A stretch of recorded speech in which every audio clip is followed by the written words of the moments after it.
ನಮಸ್ಕಾರ. ಇವತ್ತು ಒಂದು ಮುಖ್ಯವಾದ ವಿಚಾರವನ್ನು ನಿಮ್ಮ ಮುಂದೆ ಇಡಬೇಕು ಅಂತ ನಾನು ಮತ್ತು ನನ್ನ ಜೊತೆಗೆ ನನ್ನ PCC ಸೆಕ್ರೆಟರಿ ಅವರಾಗಿದ್ದ ಶಾಹಿದ್ ಅವರು ಜೊತೆಗೆ ನಿಮ್ಮ ಮುಂದೆ ಬಂದಿದ್ದೀವಿ. ಏನು ಅಂದರೆ, ಮುಖ್ಯಮಂತ್ರಿ ಆಗುವಂತ ಅಭ್ಯರ್ಥಿಗಳು ತುಂಬಾ ಜನ ಇದ್ರು. ಅದರಲ್ಲಿ CT ರವಿ ಅವರು, ಜೊತೆಗೆ ಬಸನಗೌಡ ಪಾಟೀಲ್ ಯತ್ನಾಳ್ ಅವರು, ಅದರ ಜೊತೆಗೆ KS ಈಶ್ವರಪ್ಪನವರು ಮುಖ್ಯಮಂತ್ರಿ ಆಗಬೇಕು ಅಂತ ಆಸೆ ಇಟ್ಕೊಂಡಿದ್ದವರು. ಬಹುಶಃ BJP ಹೈಕಮಾಂಡ್ ಏನಿದೆ ಅದು ಬಸವರಾಜ ಬೊಮ್ಮಾಯಿ ಅವ್ರನ್ನ ಮುಖ್ಯಮಂತ್ರಿ ಮಾಡಾದ್ಮೇಲೆ ಹತಾಶೆಗೆ ಒಳಗಾಗಿ ಪಾಪ 3 ಜನ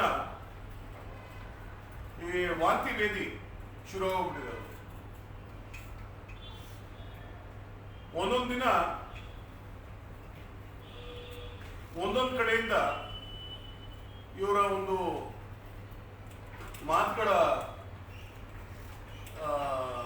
ಸುರಿಮಳೆ ಬರ್ತಾ ಇದೆ. CT ರವಿ ಅವರು ಸುಮಾರು ಅವ್ರಿಗೆ ಜಾಸ್ತಿ ಹತಾಶೆ ಆಗಿರ್ಬೇಕು. ಯಾಕೆಂತ ಹೇಳಿದ್ರೆ, ಮೊದಲು ಇಂದಿರಾ ಗಾಂಧಿ ಅವ್ರ ಬಗ್ಗೆ ಮಾತಾಡಿದ್ರು, ಅದಾದ್ಮೇಲೆ ನೆಹರು ಅವ್ರ ಬಗ್ಗೆ ಮಾತಾಡಿದ್ರು. ನೆಹರು ಅವ್ರ ಬಗ್ಗೆ ನಾವು ಅವ್ರು ಮಾತಾಡುವಾಗ ನಾವು ಹೇಳಿದ್ದನ್ನ, ಇಲ್ಲ ನಾವು ಇವ್ರ ಮೇಲೆ ಕೇಸ್ ಹಾಕ್ತೀವಿ ಅಂತ ಹೇಳಿದ್ರು. ಗಾಜಿನ ಮನೇಲಿ ಇರುವಂತವ್ರು ಕಲ್ ಬಿಸಾಡಬಾರ್ದು ಅಂತ ಹೇಳ್ತಾರೆ. ಗಾಜಿನ ಮನೇಲಿ ವಾಸ ಇಟ್ಕೊಂಡು ಬೇರೆಯವ್ರ ಮನೆ ಹೋಗ್ಬಿಟ್ಟು ಕಲ್ ಬಿಸಾಡಬೇಡಿ ಅಂತ ಹೇಳ್ತಾರೆ. ಬಹುಶಃ ರವಿ ಅವ್ರಿಗೆ ಈ ವಿಷಯ ಗೊತ್ತಿಲ್ಲ. ಅವ್ರಿಗೆ ಗಾಜಿನ ಮನೇಲಿ ಇಟ್ಕೊಂಡು ಕೂಡ ಅವರು ಎಲ್ಲ ಕಡೆ ಕಲ್ ಬಿಸಾಡ್ತಾ ಹೋದ್ರು. ಮೊನ್ನೆ ತಾನೇ ನೀವು ನೋಡಿದ್ದೀರಿ, ಪತ್ರಿಕೆಗಳೆಲ್ಲ ಬಂದಿತ್ತು ಅವ್ರ ಸ್ಟೇಟ್ಮೆಂಟ್. ಅದೇನು ಅಂತ ಹೇಳಿದ್ರೆ, ಒಂದು 5-6 ಜನ ನೇಮಿಸಿ ಇವ್ರ ಮೇಲೆ ನಾನು ಕೇಸ್ ಮಾಡ್ತೀನಿ ಅಂತ. ಈ ಚಿಕ್ಕ ಮಕ್ಕಳ ಆಟ ಅಲ್ಲ. ಒಬ್ಬ ಬಂದು ಟೀಚರ್ ಹೇಳಿದಂತೆ, ಹುಡುಗ, ಮೇಡಮ್ ನಾನು ಹೊಡೆದಿದ್ದಕ್ಕೆ ಅವ್ನು ವಾಪಸ್ ಹೊಡೆದ ನನಗೆ ಅಂತ. ಆ ಕತೆ ಹೋಗ್ಬಿಟ್ಟಿದೆ ಇವತ್ತು CT ರವಿ ಅವರು. ಅವ್ರಿಗೆ ಇಕ್ಕಮುಖ ಬಿದ್ರು ಕೂಡ ಏನಕ್ಕೂ ಸ್ವಲ್ಪ ಅವ್ರಿಗೆ ಸಮಾಧಾನ ಇಲ್ಲ. ನಿನ್ನೆ ತಾನೇ ಒಂದು ಸ್ಟೇಟ್ಮೆಂಟ್ ಅವ್ರು ಹೇಳಿದ್ದಾರೆ. ಅದೇನು ಅಂತ ಹೇಳಿದ್ರೆ, ನಿನ್ನೆ ಇವತ್ತ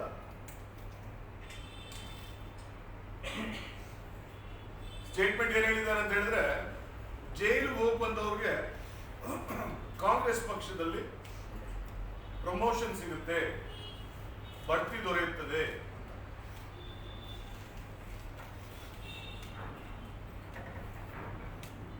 ನಮ್ಮ ಲಕ್ಷ್ಮಣ್ ಸವದಿ ಅವರು ಯಾವಂತ ಗನಂದಾರಿ ಕೆಲಸ ಮಾಡಿದ್ರು. ಚುನಾವಣೆ ಸೋತವ್ರಿಗೆ BJP ಪಕ್ಷದವರು ಉಪಮುಖ್ಯಮಂತ್ರಿ ಮಾಡಿದ್ರಲ್ಲ.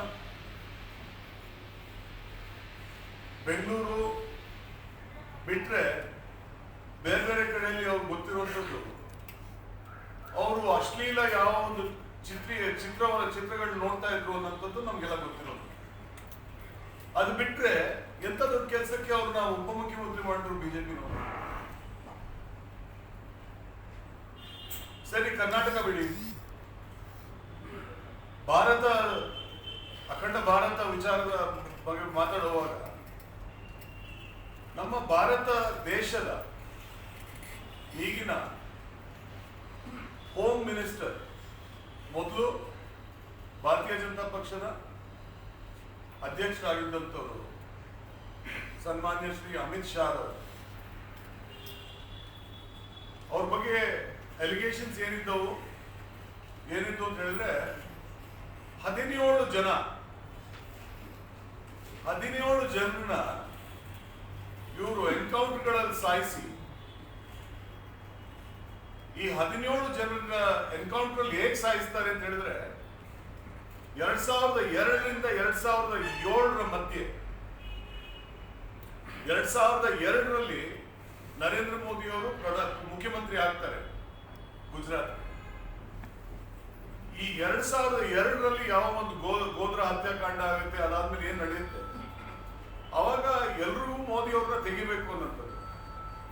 ಅವಾಗ ಚಾರ್ಜ್ ಶೀಟ್ ಅಲ್ಲಿ ಇರುವಂಥದ್ದು ಅಮಿತ್ ಶಾ ಅವ್ರ ಮೇಲೆ ವಿಚಾರ ಏನು ಅಂತ ಹೇಳಿದ್ರೆ, ಪ್ರತಿ ವರ್ಷ ಇಬ್ರು ಮೂವರು ಒಂದು ವರ್ಷಕ್ಕೆ 5 ಜನ, ಹೀಗೆ 2002ರಿಂದ 2007ರವರೆಗೂ ಈ ಜನರು ಯಾರ್ಯಾರು ಸೊಹರಾಬುದ್ದೀನ್ ಶೇಖ್ ಆಗ್ಲಿ ಅಥವಾ ಇಶ್ರತ್ ಜಹಾನ್ ಆಗ್ಲಿ ಬೇರೆ ಅವ್ರನ್ನ ಹೊಡೆದು ಸಾಯಿಸ್ತಾರೆ ಎನ್ಕೌಂಟರ್ಗಳಲ್ಲಿ. ಯಾಕೆ ಅಂತ ಹೇಳಿದ್ರೆ, ಆ ಸಂದರ್ಭದಲ್ಲಿ ಮೋದಿ ಅವ್ರನ್ನ ಮುಗಿಸ್ಲಿಕ್ಕೆ ಪಾಕಿಸ್ತಾನದ ಹುನ್ನಾರ ಇತ್ತು ಅಂತ ತೋರಿಸ್ಲಿಕ್ಕೆ, ಜನರಿಗೆ ಸಾಬೀತುಪಡಿಸ್ಲಿಕ್ಕೆ ಈ 17 ಜನರನ್ನ ಇವರು ಒಂದಲ್ಲ ಒಂದು ರೀತಿಯಲ್ಲಿ ಕೊಲ್ತಾರೆ ಅನ್ನೋಂಥದ್ದು ಚಾರ್ಜ್ ಶೀಟ್ ಅಲ್ಲಿ ಇದ್ದದ್ದು. ನೀವು ಕೇಳ್ಬೋದು ಯಾಕೆ 2002ರಿಂದ 2007ರವರೆಗೆ ಮಾತ್ರ ಅಂತ. ಯಾಕೆಂತ ಹೇಳಿದ್ರೆ, ಅಲ್ಲೊಬ್ಬ DIG ಇರ್ತಾರೆ ವಂಜಾರ ಅನ್ನೋದು. ಆ ವಂಜಾರ ಅರೆಸ್ಟ್ ಆಗೋದು 2007ರಲ್ಲಿ. ಅದಾದ್ಮೇಲೆ ಇಂಥ ಎನ್ಕೌಂಟರ್ ಡೇಟ್ಸ್ ಮುಗ್ದೋಗ್ಬಿಡ್ತವೆ. ಅಂದ್ರೆ ನನ್ನ ಪ್ರಶ್ನೆ, 2002ರಿಂದ 2007ರವರೆಗೂ ಪಾಕಿಸ್ತಾನದಿಂದ ಉಗ್ರವಾದಿಗಳು ಬಂದು ನರೇಂದ್ರ ಮೋದಿ ಅವರನ್ನು ಕೊಲ್ಲಬೇಕು ಅಂತ ಹುನ್ನಾರ ನಡೆಸಿರುವಂಥದ್ದು, ಸ್ಕೆಚ್ ಹಾಕಿರುವಂಥದ್ದು 2007ರಲ್ಲಿ ಯಾಕೆ ನಿಂತೋಯ್ತು? ಅದಾದ್ಮೇಲೆ ಯಾಕೆ ಜನರೇ ಇವು ಸಾಯಿಸಿಲ್ಲ? ಅದಕ್ಕೆ ಕಾರಣ ಏನು ಅಂತ ಹೇಳಿದ್ರೆ, ವಂಜಾರ ಅವರ ಅರೆಸ್ಟ್ ಆಗುತ್ತೆ, ಅವ್ರನ್ನ ಜೈಲ್ಗೆ ಹಾಕ್ತೀವಿ. ಅದಾದ್ಮೇಲೆ ಈ ಯಾವ ಒಂದು ಹತ್ಯೆಗಳ ಇದು ಸರಮಾಲೆ ಇರ್ತವೆ ಅವೆಲ್ಲ ಮುಗಿತವೆ. ಇದರ ಅರ್ಥ ಏನು ಅಂತ ಹೇಳಿದ್ರೆ, ಒಬ್ಬ ಹೋಮ್ ಮಿನಿಸ್ಟರ್ ಇದ್ದವರು, ರಾಜ್ಯದ ಒಬ್ಬ ಹೋಮ್ ಮಿನಿಸ್ಟರ್ ಇದ್ದವರು, ಅವರು ಈ ಇಷ್ಟು ಜನರನ್ನ ವಿನಾಕಾರಣ ಒಂದು ಇಂಪ್ರೆಷನ್ ಕೊಡೋದಕ್ಕೆ ನರೇಂದ್ರ ಮೋದಿ ಅವರು ಈ ದೇಶಕ್ಕೆ ಎಷ್ಟು ಒಂದು ಕೆಲಸ ಮಾಡ್ತಿದ್ದಾರೆ ಮತ್ತೆ ಪಾಕಿಸ್ತಾನ ಹೇಗೆ ಅವರು ಟಾರ್ಗೆಟ್ ಮಾಡ್ತಿದ್ದಾರೆ ಅಂತ ತೋರಿಸಿದ್ರು. 17 ಜನರನ್ನ ಇವರು ಸಾಯಿಸಿದ್ದಾರೆ ಅನ್ನೋಂಥದ್ದು ಚಾರ್ಜ್ ಶೀಟ್ ಅಲ್ಲಿ ಇದ್ದಿತ್ತು. ಇವರು ಆ ಕಾರಣದಿಂದ ಬಿಹಾರ್ ಜೈಲಲ್ಲಿದ್ರು. ಗುಜರಾತ್ ಒಳಗಡೆ ಇವ್ರಿಗೆ ಎಂಟ್ರಿ ಕೊಡಲಿಲ್ಲ. ಅಂಥವ್ರನ್ನ ಇವರು ಈ ದೇಶದ ಹೋಮ್ ಮಿನಿಸ್ಟರ್ ಆಗಿ ಇಟ್ಕೊಂಡು, ಗೃಹ ಸಚಿವರಾಗಿ ಇಟ್ಕೊಂಡು ಇವರು CT ರವಿ ಅವ್ರು ಮಾತಾಡ್ತಾರೆ ಅಂತ ಹೇಳಿದ್ರೆ ಏನ್ ಹೇಳೋಣ? ಈಗಾಗಲೇ ಮೊನ್ನೆ ಒಂದು ಪತ್ರಿಕೆಯಲ್ಲಿ ಒಂದು ವರದಿ ಇತ್ತು, ಇಂಡಿಯನ್ ಎಕ್ಸ್ಪ್ರೆಸ್ ಕಾಣಿಸುತ್ತೆ. ಅದೇನು ಅಂತ ಹೇಳಿದ್ರೆ, ಈ 2018ರ ಚುನಾವಣೆಯ ಆಸುಪಾಸಿನಲ್ಲಿ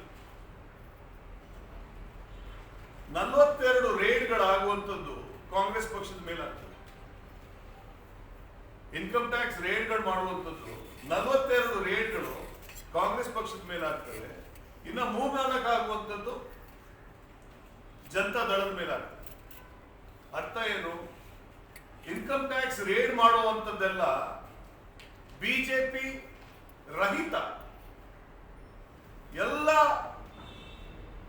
ಯಾವ ಒಂದು ರೇಡ್ ಮಾಡಬೇಕು ಅಂತ ಇರ್ತವೆ ಅವ್ರಿಗೆಲ್ಲರೂ ಬಿಜೆಪಿ ರಹಿತವಾಗಿರ್ಬೇಕು. ಅಂದ್ರೆ ಕಾಂಗ್ರೆಸ್ ಅಥವಾ JDS. ಸೊ ಇದ್ರ ಮೂಲಕ ಏನು ಅರ್ಥ ಆಗುತ್ತೆ ಅಂತ ಹೇಳಿದ್ರೆ, ED enforcement directorate, IT income tax department ಮತ್ತೆ CBI, ಈ 3 ಸಂಸ್ಥೆಗಳು ಕಾಂಗ್ರೆಸ್ ಅನ್ನ ಟಾರ್ಗೆಟ್ ಮಾಡಿ ಬಿಜೆಪಿನವ್ರನ್ನ ಫ್ರೀ ಆಗಿ ಬಿಟ್ಟು ಅವರ ಕೆಲಸ ಕಾರ್ಯಗಳನ್ನ ಮಾಡ್ತಾ ಇದ್ದಾರೆ ಅನ್ನೋದು ಇದಕ್ಕೊಂದು ನಿದರ್ಶನ, ಒಂದು ಎಕ್ಸಾಂಪಲ್.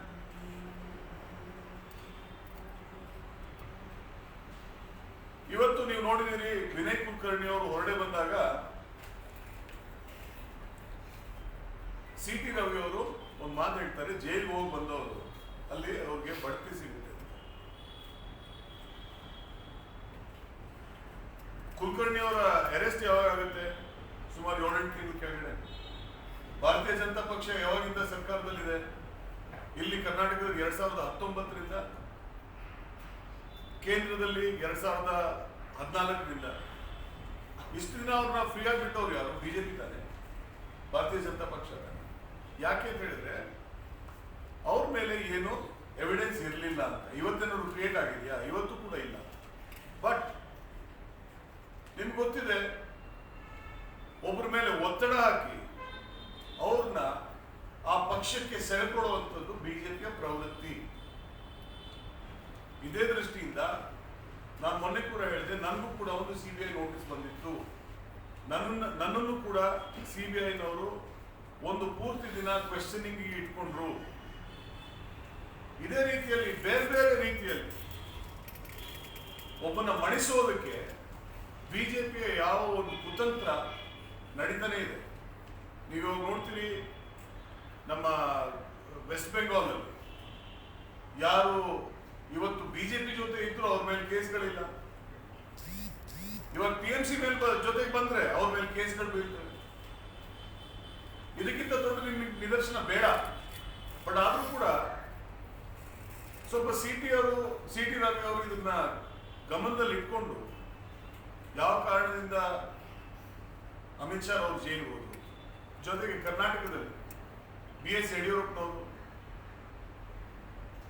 ಜೊತೆಗೆ ಆರ್ ಅಶೋಕ್ರವ್ರ ಮೇಲೆ ಡಿನೋಟಿಫಿಕೇಶನ್ ವಿಚಾರದಲ್ಲಿ ಸೀರಿಯಸ್ ಚಾರ್ಜಸ್ ಇಲ್ವೇ? ಕಟ್ಟ ಸುಬ್ರಹ್ಮಣ್ಯ ನಾಯ್ಡು ಜೈಲಿಗೆ ಹೋಗಿದ್ರು ಇಲ್ವೋ? ಹರ್ತಾಲ್ ಹಾಲತ್ನವರು ಜೈಲಿಗೆ ಹೋಗಿದ್ರು ಇಲ್ವೋ? ರಘುಪತಿ ಭಟ್, ಕೃಷ್ಣಯ್ಯ ಶೆಟ್ಟಿ, ಜನಾರ್ದನ ರೆಡ್ಡಿ, ಇವತ್ತು ಇಷ್ಟು ವರ್ಷ ಆದ್ಮೇಲೆ ಜನಾರ್ದನ್ ರೆಡ್ಡಿ ಅವ್ರಿಗೆ ಅಲ್ಲಿ ಬೆಳ್ಳಾರಿಗೆ ಹೋಗೋದಕ್ಕೆ ಅವಕಾಶ ಮಾಡಿಕೊಟ್ಟಿದ್ದಾರೆ. ಜನಾರ್ದನ್ ರೆಡ್ಡಿ ಅವ್ರ ಮೇಲೆ ಎಂತ ಕಂಪ್ಲೇಂಟ್ ಅಂತ ಹೇಳಿದ್ರೆ ಜಡ್ಜ್ಗೆ ಹೋಗ್ಬಿಟ್ಟು ದುಡ್ಡು ಕೊಟ್ಟಿದ್ದಾರೆ ಅನ್ನೋಂಥ ಕಂಪ್ಲೇಂಟ್. ಇವೆಲ್ಲ ಅವ್ರಿಗೆ ಗೊತ್ತಿಲ್ವೇ? ಸಿ ಟಿ ರವಿ ಅವರಿಗೆ ಒಂದು ಸಂದರ್ಭದಲ್ಲಿ ಅರ್ಧಕ್ಕಿಂತ ಹೆಚ್ಚು ಕ್ಯಾಬಿನೆಟ್ ಜೈಲ್ವಾಸದಲ್ಲಿ ಇದ್ರು ಅಂತ ಅವ್ರಿಗೆ ಗೊತ್ತಿಲ್ವೇ? ಇದ್ರೂ ಕೂಡ ಯಾಕೆ ಹೀಗೆ ಹಗುರವಾಗಿ ಮಾತಾಡ್ತೀರಿ ರವಿ ಅವರೇ? ಸಿ ಟಿ ರವಿ ಅವ್ರಿಗೆ ಚಿಕ್ಕಮಗಳೂರು ಜಿಲ್ಲೆಯಲ್ಲಿ ಕರೆಯುವಂಥದ್ದು ಲೂಟಿ ರವಿ ಅಂತ. ಇವತ್ತು ಅವರು ಇಂದಿರಾ ಗಾಂಧಿ ಅವ್ರನ್ನ ಬೈಕೊಳ್ತಾರೆ, ಪಂಡಿತ್ ನೆಹರು ಅವ್ರನ್ನ ಬೈಕೊಳ್ತಾರೆ. ಒಂದು ಸಂದರ್ಭದಲ್ಲಿ ಹೊಟ್ಟೆಗೆ ಊಟ ಇಲ್ಲದಿದ್ದವರು ಇವತ್ತು 1000 ಕೋಟಿಯ ಮಾಲೀಕ, ಅದಕ್ಕಿಂತ ಹೆಚ್ಚು ಹೇಗಾದ್ರು? ಇದಕ್ಕೆ ಸೋರ್ಸ್ ಎಲ್ಲಿದೆ ರವಿ ಅವರೇ? ಮೊನ್ನೆ ತಾವೇ ಹೇಳಿದ್ರಿ, ಬ್ರಿಜೇಶ್ ಕಾಳಪ್ಪನವರು ಹೇಳಿದ್ರು ಇದು ಬೇನಾಮಿ ಮಾಡಿ. ಬೇನಾಮಿ ಅಲ್ಲ, ನಾನು ಬೇನಾಮಿ ಶಬ್ದನೇ ಉಪಯೋಗಿಸ್ಲಿಲ್ಲ. ನೀವು ಹಗುರವಾಗಿ ಮಾತಾಡುವಾಗ, ಚೀಪಾಗಿ ಮಾತಾಡುವಾಗ ನೀವು ತಿಳ್ಕೊಳ್ಬೇಕಾಗುತ್ತೆ. ನಿಮ್ಮ ಎದುರಾಳಿಗಳು ಅದೇ ರೀತಿಯಲ್ಲಿ ನಿಮ್ ಜೊತೆ ವರ್ತನೆ ಮಾಡ್ಕೊಳ್ತಾರೆ ಅನ್ನೋದು ನೀವು ತಿಳ್ಕೊಳ್ಬೇಕಾಗುತ್ತೆ. ಮುಖ್ಯಮಂತ್ರಿ ಆಗ್ಬೇಕಾ? ಹಾಗೆ ಯಾರಿಗೂ ಬೇಸರ ಇಲ್ಲ. ಬಟ್ ನಿಮ್ಮ ಗೌರವ ಉಳಿಸ್ಕೊಳ್ಳಿ.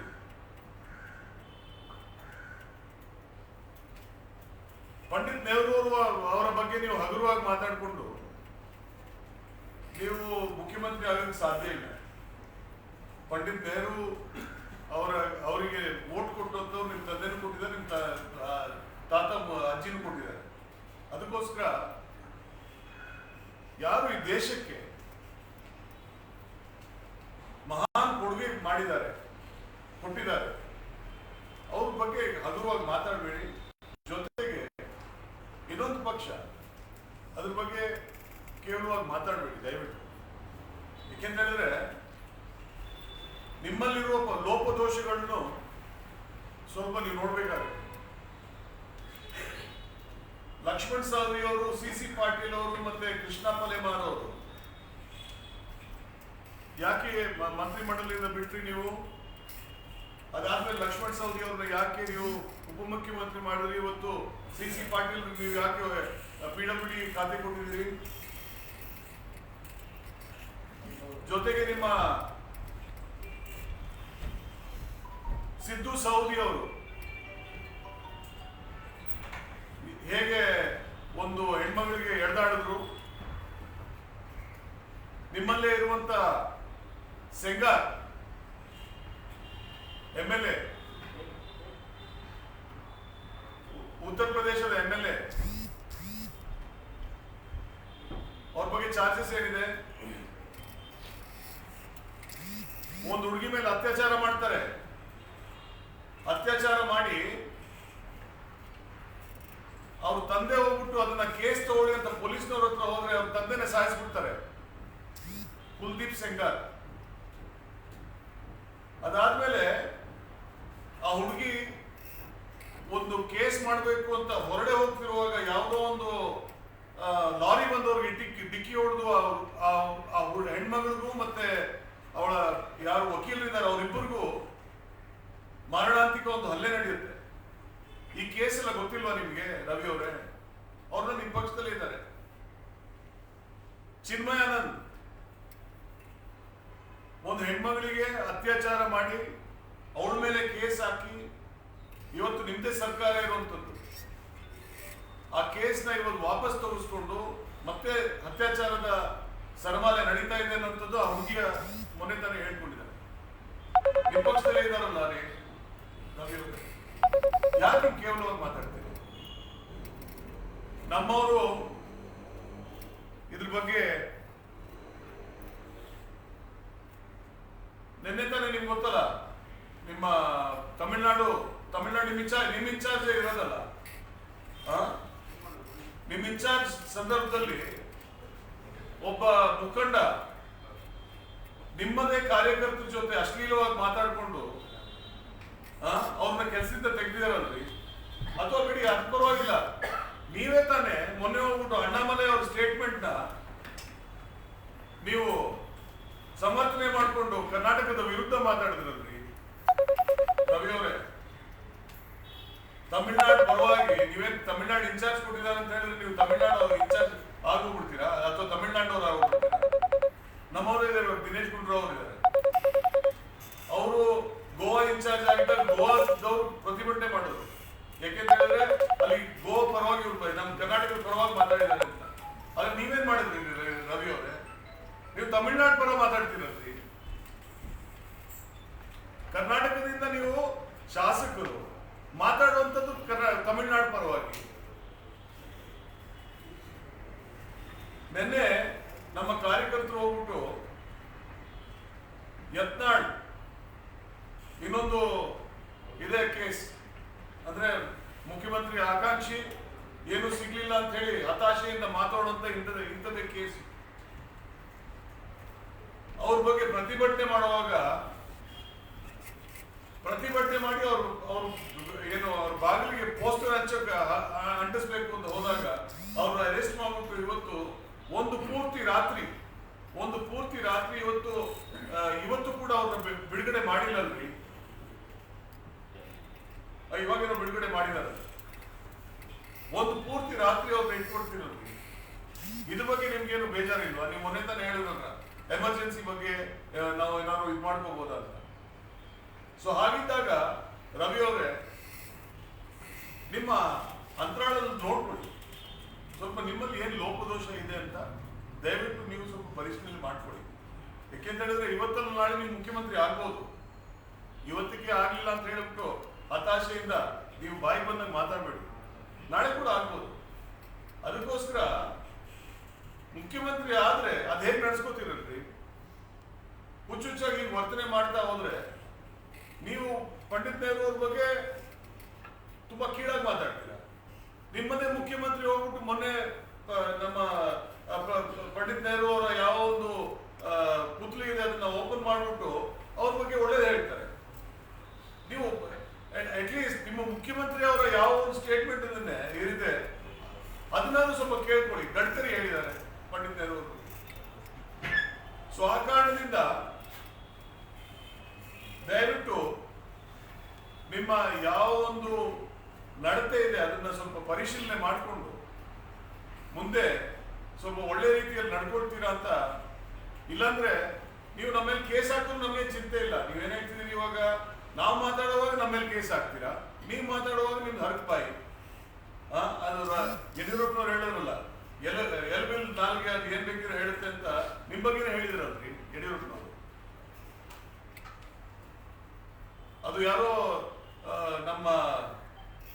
ನಮ್ಮ ಕಾರ್ಯಕರ್ತರು ಹೇಳಿದ್ರು, ಎಲ್ಲ ರವಿ ಅವ್ರು ಚಿಕ್ಕನಿದ್ದಾಗ ಅವ್ರಿಗೆ ಅಪಘಾತದಲ್ಲಿ ಅವರು ನಾಲ್ಗೆ ಕಳ್ಕೊಂಡ್ಬಿಟ್ರಂತೆ, ಬಾತ್ರೂಮಿನ ಚಪ್ಪಲಿ ಅದಕ್ಕೆ ಸೇರಿಸಿದಾರಂತೆ, ಆ ಬಾತ್ರೂಮ್ ಚಪ್ಪಲಿ ಹೆಂಗ್ ಬೇಕಿರೋ ಅದು ಹೊಡ್ಕೊಡುತ್ತೆ ಅಂತ.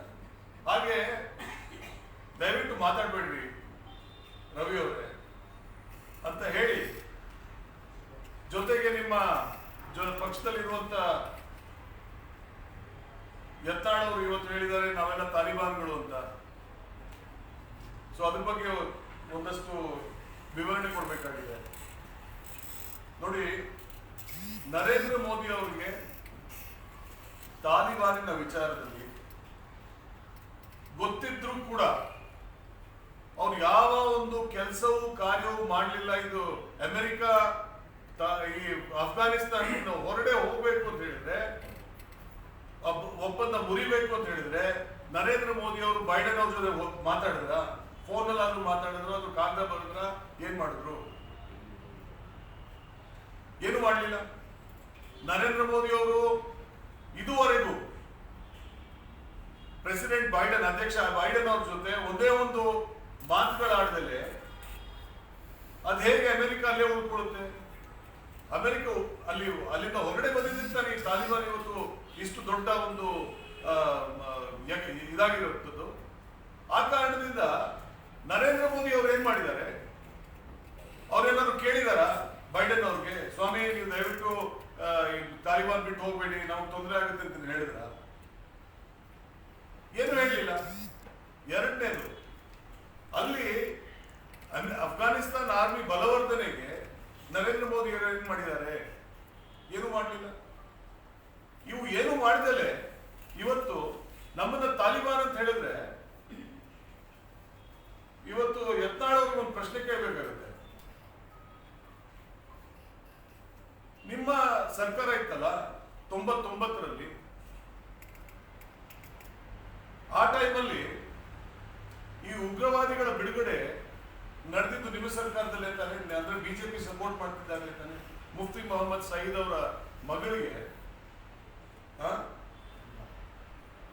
ಕಿಡ್ನಾಪ್ ಮಾಡ್ಬೇಕು ಅಂತ ಹೇಳ ಅವ್ರನ್ನ ಬಿಡಿಸಿದ್ ನೀವೇ ತಾನೆ?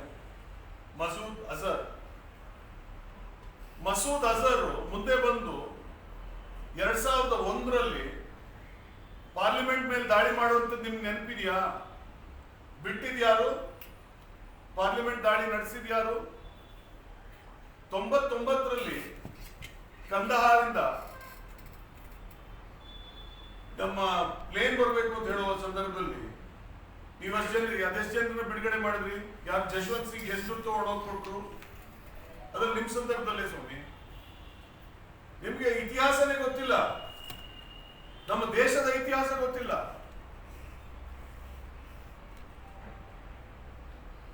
ತಾಲಿಬಾನ್ ಅವ್ರು ಏನ್ ಹೇಳ್ತಾರೆ ಗೊತ್ತಾ? ಬಾಮಿಯಾನ್ ಅಲ್ಲಿ ಒಂದು ಬುದ್ಧನ ದೊಡ್ಡ ಪುತ್ಲಿ ಇತ್ತು, ಅದನ್ನು ಮುರಿದಾಕಿದ್ದು ಇವರು ಬಜೂಕ ಗನ್ ಬಿಟ್ಟು ತಾಲಿಬಾನ್ ಅವ್ರು ಮುರಿದಾಕ್ತಾರೆ, ಅದನ್ನ ಚೂರ್ ಮಾಡ್ಬಿಡ್ತಾರೆ 2001ರಲ್ಲಿ.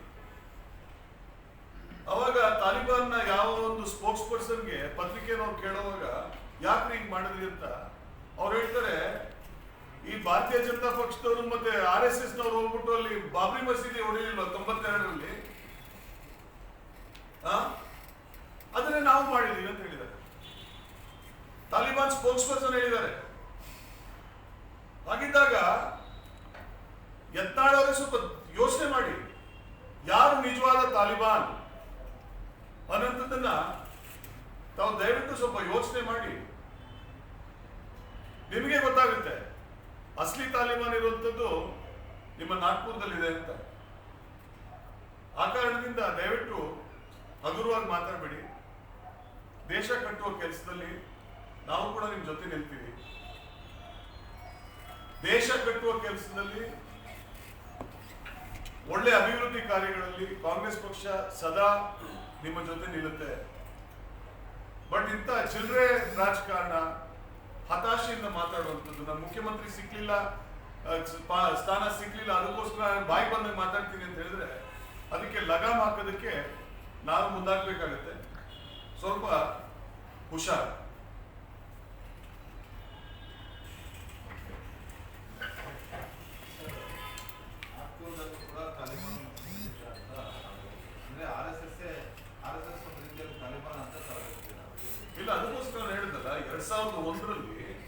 ಬಾಮಿಯಾನ್ ಬುದ್ಧಾಸ್ ಇರ್ತವೆ, ದೊಡ್ಡ ದೊಡ್ಡ ಪುತ್ಲಿ, 2 ಪುತ್ಲಿ. ತಾಲಿಬಾನ್ ಅವ್ರು ಏನ್ ಮಾಡ್ತಾರೆ, ಬಂದು ಬಜೂಕಾದಲ್ಲಿ ಹೊಡೆದು ಅದನ್ನ ಪೀಸ್ ಮಾಡ್ತಾರೆ, ತುಂಡು ಮಾಡ್ತಾರೆ. ಅವಾಗ ಅವ್ರ ಸ್ಪೋಕ್ಸ್ ಪರ್ಸನ್ ಕೇಳಿರುವಂಥದ್ದು ಪತ್ರಕರ್ತರು, ಯಾಕೆ ಇದನ್ನ ಹೊಡೆದಾಕ್ತಿದ್ರು, ಏನಿದು ಅಂತ. ಇಲ್ಲ, ಇದು ಕಲ್ಚರಲ್ ಇಂಟಿಗ್ರೇಷನ್ ನಾವು ಮಾಡ್ತಿದ್ದೀವಿ. ಕಲ್ಚರಲ್ ಇಂಟಿಗ್ರೇಷನ್ ಮಾಡೋ ಸಂದರ್ಭದಲ್ಲಿ ಭಾರತದಲ್ಲಿ ಕೂಡ ನಡೆದಿದೆಯಲ್ಲ. 92ರಲ್ಲಿ ಬಾಬ್ರಿ ಮಸೀದಿ ಹೊಡೆದವ್ರು ಯಾರು ಅಂತ ಕೇಳಿದ್ರು. ಸೊ ಅರ್ಥ ಏನು, ಯಾರಿಂದ ಪಾಠ ಕಲಿತಾ ಇದ್ದಾರೆ?